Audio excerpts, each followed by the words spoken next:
Hai Smaltiers, beng beng beng. Balik lagi di podcast SMA LTI IGM. Tentunya Dan masih bersama kita. Iya. Iya.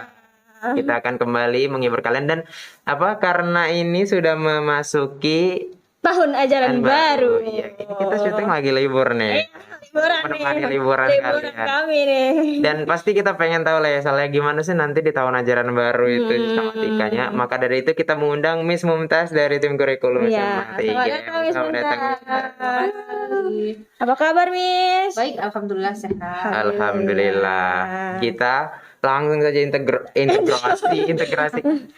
interogasi. Nah, Miss Mumtaz. Jadi Miss, mungkin dari yang paling umum dulu deh ya, dari semua orang sudah pertanyakan bahkan dari tahun ajaran sebelumnya. Kira-kira bakalan offline atau online? Ini dong, Kira-kira apa ya?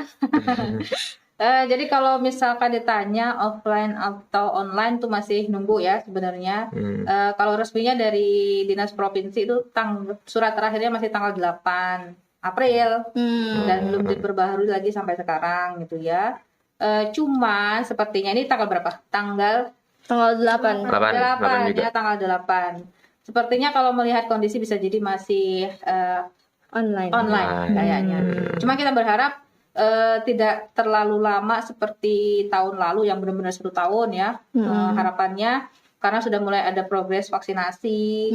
Kemudian anak-anak seperti kalian kan sudah mulai dianjurkan untuk vaksin gitu kan. Nah, mudah-mudahan dengan indikasi-indikasi seperti itu offline-nya nggak terlalu lama lagi.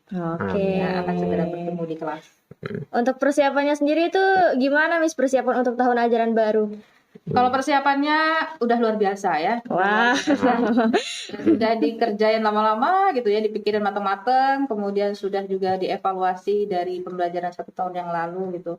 Jadi mulai dari konsep kurikulumnya itu sudah mulai disiapkan, dan rasanya teman-teman guru juga udah matang ya.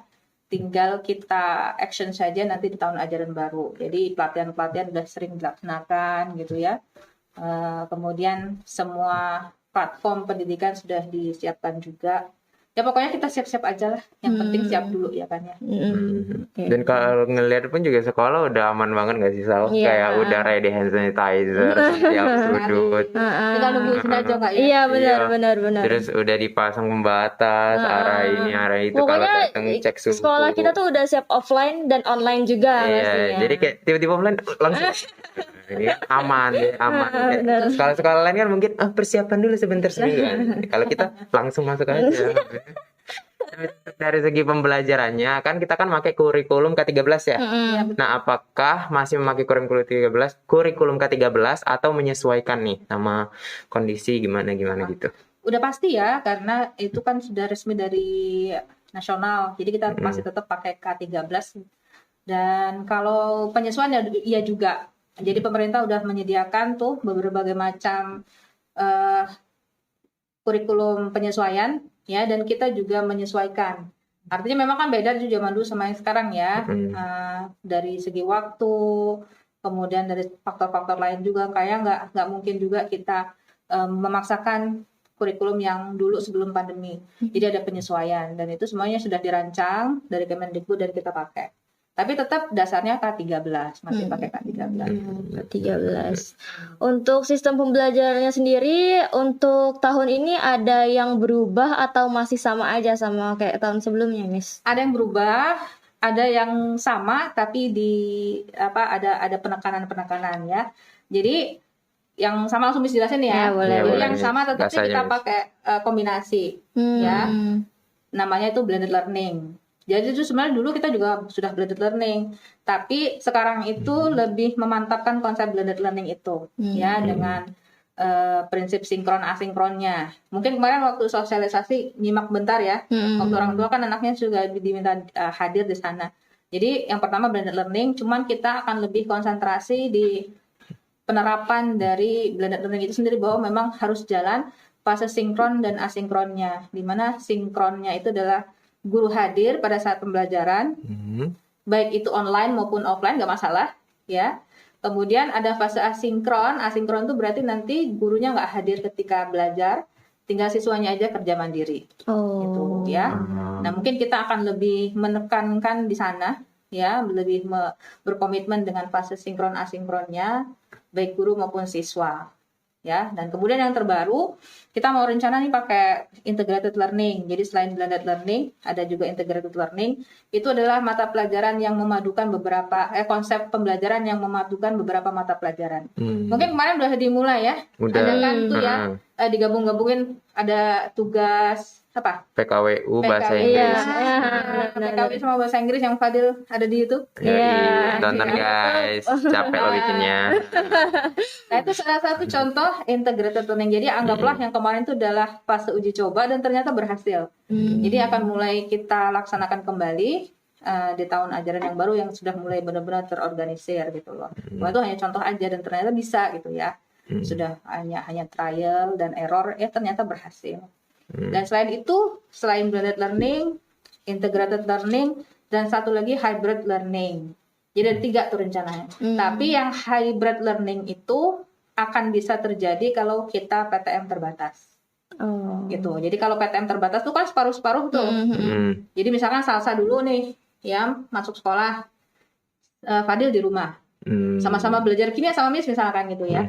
Nah, disebut dengan hybrid itu ketika Salsa di sekolah, kemudian Fadil di rumah belajar kimia sama Miss, tapi sama-sama dalam waktu yang sama, ya, bahasan yang sama, tinggal metodenya aja. Berarti Salsa duduk di kursi, ya, ngeliatin Miss ngajar, tapi Fadil di rumah dan live streaming gitu loh. Gitu. Jadi semuanya dalam satu waktu bersamaan, tapi ada yang di rumah, ada yang di sekolah, dan tidak ada yang ketinggalan sedikit pun. Nah, itu bedanya. Dan memang sih kalau hybrid learning itu yang dibutuhkan adalah teknologi, betul nggak? Benar. Karena harus menghadirkan Fadil di rumah kan? Iya. Gimana tuh bisa menghadirkan kalau nggak pakai teknologi? Ya, jadi buat apa? Hadir juga walaupun hanya beda dimensi ya, dimensi ruang. Nah itu kira-kira yang mau kita pakai tuh ketiga konsep belajar itu, blended untuk pendalaman, kemudian integrated insya Allah, dan hybrid tergantung kondisi. Kalau PTM ya kita jalan gitu loh. Nah, tapi kalau untuk aplikasi gitu apakah berubah lagi, Miss? Kan kita Google Classroom misalnya waktu zaman-zaman paling pertama, kemudian ganti ke Schoology. Terus kalau sekarang sekiranya ganti lagi atau gimana? Iya, rencananya tuh untuk memenuhi semua kebutuhan tadi ya, model-model pembelajaran tadi, yang ketiga tadi, maka kita juga sudah mulai beralih nggak lagi Schoology tapi jadi Microsoft Teams gitu loh. Karena di situ termasuk lengkap, bisa meeting dalam satu kelas ya, bisa bikin di breakdown dalam kelompok-kelompok gitu loh ya. Dan di situ juga kenapa pakai Teams sih? Karena bukan rasanya ya, berdasarkan evaluasi ya, Teams itu adalah platform yang menunjang pembelajaran dengan konsep Merdeka Belajar. Jadi nanti di situ banyak konten-konten siswa untuk bisa berdiskusi gitu loh ya. Ada bekerja dengan kelompok. Nah, jadi memang seperti itu kan, Merdeka Belajar itu kan bagaimana supaya siswa itu bisa kreatif, kemudian mandiri ya. Nah, kemudian banyak kegiatan literasi. Nah, di situ sangat memungkinkan. Ya, apalagi dengan konsep yang hybrid learning tadi, itu sangat memudahkan dengan pakai Teams karena sekali klik aja kita sudah bisa langsung terkoneksi dalam satu ruang meeting gitu dengan siswa. Berarti lebih efisien ya. Iya benar, jadi nggak harus pakai 2 platform. Kalau kemarin kan Schoology nge-zoom gitu kan, ya ini one platform tapi sudah lengkap ada di situ semua. Tadi kan Miss bilang kan ada yang blended learning, integrated. Nah, itu kalau boleh dijelasin dalam bahasa sederhananya biar yang di rumah tuh paham lebih jelas, itu gimana sih, Miss? Kalau blended tuh dari kata-kata apa sih? Blender itu ya. Campur Antara sinkron dan asinkron. Nah, mungkin yang agak beda ya, bukan agak beda, sering terjadi di luar tuh konsep bahwa blended itu adalah masalah campuran antara online sama offline. Enggak juga sebenarnya. Karena blended learning itu walaupun offline tuh bisa dikerjain. Ya, jadi ini bukan masalah offline atau online, tapi masalah sinkron atau asinkron. Jadi ada fase guru bersama siswa, ada fase siswa mandiri. Nah, baru itu disebut dengan blended. Jadi campurannya itu antara kemandirian dengan pendampingan guru. Nah, itu campurannya. Ya, nah itu blended learning. Kalau integrated itu berarti dia terintegrasi. Ya, integrasi dari kata-kata integrasi bahasa Indonesianya. itu berarti menggabungkan beberapa mata pelajaran yang punya tema yang sama. Gitu loh. Jadi kayak kemarin tuh ya, contohnya kayak Fadil tuh ya sama Salsa kan ada tugas PKWU sama bahasa Inggris gitu kan ya. PKWU tuh bikin apa kemarin? Kerajinan tangan. Ada pupuk juga ya. Nah, kemudian ditangkap sama pelajaran bahasa Inggris karena ada pelajaran teks prosedur. Ya nggak? Nah, ketika bikin prakarya kan kalian ada cara-cara untuk apa langkah-langkah ya. Itu kan termasuk teks prosedur. Nah, makanya dikawinin tuh 2 materi itu dalam 2 pelajaran itu. Nah, itu yang disebut dengan integrasi.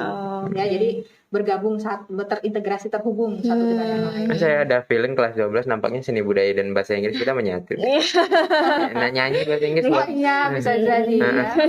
Bisa jadi zaman dulu tuh udah ada ya. Benar. Yang begitu konsep gitu kan maksudnya, cuman belum aja dikonsepkan gitu kan ya. Bisa jadi guru-gurunya dia dari dulu pernah melaksanakan. Saya memberi ide. Secara tidak langsung. Nah, terus kalau hibrid, Miss? Kalau hybrid tuh dari kata-kata hibridisasi ya. Mungkin kalian dulu waktu belajar matematika apa tuh pelajaran apa tuh yang lingkaran kemudian apa tuh? Irisan himpunan.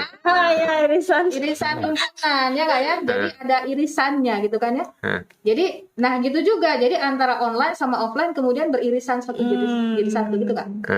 Nah, jadi makanya disebut dengan hybrid learning ya. Jadi ada irisannya dan irisannya itu adalah di mana guru bisa ngajarin kalian baik yang di rumah maupun yang di sekolah. Jadi walaupun 2 dimensi seperti lingkaran gitu ya, kemudian digabungin jadi satu dan ada irisannya. Irisannya gurunya pas ngajar gitu. Jadi dari kata-kata hybrid, hibridisasi ya, kalau belajar kimia ada istilah hibridisasi kan. Itu deh kira-kira artinya ya. Tapi selama persiapan ini apa sih kendala atau tantangan terbesar gitu bagi tim kurikulum untuk mikirin aduh gimana nih nanti buat tahun ajaran baru gitu? Tantangan terbesarnya adalah belajar ya. Jadi kalau kata orang-orang bijak itu justru sebenarnya tuh guru sama siswa yang pembelajar sejati itu adalah guru bukan siswa, karena dia harus terus belajar bagaimana bisa supaya ngajarin siswa itu sesuai dengan zamannya ya nggak ya? Benar. Nah jadi ketika pandemi begini ya otomatis semua guru bahkan bukan cuma yang ada di SMEGM tuh harus bisa belajar ya. Dengan tantangan besar ini gimana caranya proses belajar mengajar ilmu itu tetap nyampe ke sekolah walaupun tantangannya besar, nggak bisa ketemu dengan siswa dan lain sebagainya. Jadi tantangan terberatnya adalah harus mau belajar. Ya, baik dari segi pedagogik atau keilmuan itu sebagai guru maupun teknologi, ya kan harus ngupdate terus itu. Karena kalau nggak mau ngupdate, otomatis nanti ketinggalan zaman. Karena teknologi kan nggak pernah selesai. Iya. Dulu Nokia gitu kan ya. Sekarang sudah ada Android. Android juga macam-macam kan sekarang. Ya. Nah, gitu. Jadi memang harus siap belajar. Tantangannya terbesarnya itu sih. Dan kalau yang lain fasilitas ya insya Allah mendukung aja, tinggal kemampuan gurunya dulu mau belajar atau enggak. Dan alhamdulillah di sini semuanya guru-gurunya mau belajar semua. Yalah, guru game muda-muda. Gaul ya. Terus yang terakhir evaluasi yang dipelajari dari tahun ajaran yang sebelumnya pasti ada kan? Banyak kali. Ini tuh ternyata nggak efektif. Kenapa gitu? Banyak sekali evaluasinya ya. Makanya dari evaluasi itu sekarang tuh kan banyak inovasi-inovasi baru ya, harus begini, ubah platform lah gitu. Kalau nggak ngapain gitu kan ya udahlah pakai yang lama aja. Tapi kan karena evaluasi ya udah kita ganti gitu kan ya. Seperti itu adalah proses evaluasi. Jadi kalau ditanya evaluasinya apa? Ya banyak juga ya. Terutama dari siswanya gitu ya. Terutama dari bagaimana cara bisa efektif ngajar ketika pandemi, karena yang dihadapin itu adalah siswa manusia yang punya rasa, punya bosen. Benar. Betul nggak? Kan kalian gitu ya. Maksudnya di awal ya kondusif gitu. Tahu-tahu ternyata mulai ada fase bosan. Nah itu yang menjadi evaluasi kami sebenarnya itu ya. Sehingga rembetannya macam-macam. Oh sudah, karena begitu berarti kita ubah ini gitu. Karena sebenarnya akar permasalahannya itu udah siswa sendiri. Itu kan, nah itu evaluasi pertamanya. Dan kemudian yang harus jadi pembelajaran bagi guru-guru berdasarkan evaluasi adalah gimana di tahun ajaran yang baru itu semua guru itu bisa benar-benar mengenal siswanya dengan sangat baik. Ya, karena udah 1 tahun lebih nggak ketemu sama siswa. Bisa jadi 1,5 tahun ini, hampir 1,5 tahun ya, itu sudah banyak yang berubah ya nggak dari kalian semua. Benar. Ada yang dulunya punya motivasi tinggi, taunya udah nggak seperti itu lagi. Tidak termotivasi lagi. Ada yang gimana kita nggak tahu masalahnya, namanya udah lama nggak ketemu, ya kan? Bisa jadi ada masalah dan lain sebagainya. Nah, maka yang harus ditekankan kepada semua guru adalah pertama kali bagaimana bisa benar-benar mengenali siswanya. Benar. Ya, kalau udah kenal tuh baru nanti belajar gitu kan ya. Itu evaluasi terbesarnya adalah itu, karena yang dihadapin adalah manusia. Ada siswa itu sendiri. Jadi kalau istilahnya itu adalah memanusiakan hubungan. Memanusiakan hubungan. Keren. Sangat memotivasi. Ya, makasih Mumtaz karena sudah menjawab ya semua kepenasaran kita mengenai kurikulum di tahun ajaran baru nanti. Mudah-mudahan siap semua ya. Amin. Kita masih siap ya. Pesan nih, boleh kasih pesan nggak nih? Boleh.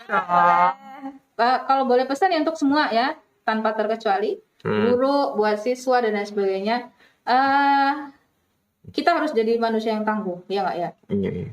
Bersyukur, bukan Jadilah bersyukur kenyal. ya. Bukan bersyukur maksudnya, tapi ternyata kita itu dilahirkan dan harus menghadapi di masa yang seperti ini. Ya. Mungkin orang-orang tua kita yang sudah meninggal dulu nggak ngerasain seperti hidup di zaman seperti ini. Nah, kita tuh ngerasain ya kan ya, di mana perubahan itu terjadi dalam waktu singkat. Besok begini, besok begitu. Maka modal dasarnya adalah menjadi orang yang tangguh. So, apapun yang dihadapin kondisinya, misalkan mau online, mau offline, harusnya itu nggak jadi masalah. Yang penting mentalnya dulu ya, mental kita. Jadi, misalkan nih kita nih udah siap nih mau online, mau offline, itu nggak jadi, ya kan ya? Dan nggak ada jaminan tuh ke depan mau seperti apa. Maka yang harus benar-benar dibangun itu adalah mental yang kuat. Terutama kalian nih yang kelas 12 ya nggak ya? Iya ya Allah. Jangan sampai kita Gen Z juga. menjadi apa? Lost generation. Ya. Ya guys, demi generasi emas 2045. Iya. Bonus demografi harus dimanfaatkan. Yang saya belajar. Semangat pokoknya ya. Yeay. Semangat semuanya. Sekali lagi makasih Miss Mumtaz sudah datang. Sudah menyempatkan waktunya. Makasih juga yang udah nonton, nonton. Kita ketemu lagi di podcast selanjutnya. Wallahu alam kami lagi atau bukan. Karena kita juga pengen melihat adik-adik kita juga tampil di sini. Mungkin mereka kan bosan, aduh Salsa dulu, yang lain dong. Di YouTube tuh kayak ini lagi. Iya, kalian demo dong gitu. Biar ganti gitu kan. Jadi kan ada perputaran. Iya, perputaran. Benar. Ya, sekali lagi dadah semuanya. Kita ketemu lagi ya. Sampai jumpa di podcast kami selanjutnya. Dadah. Terima kasih.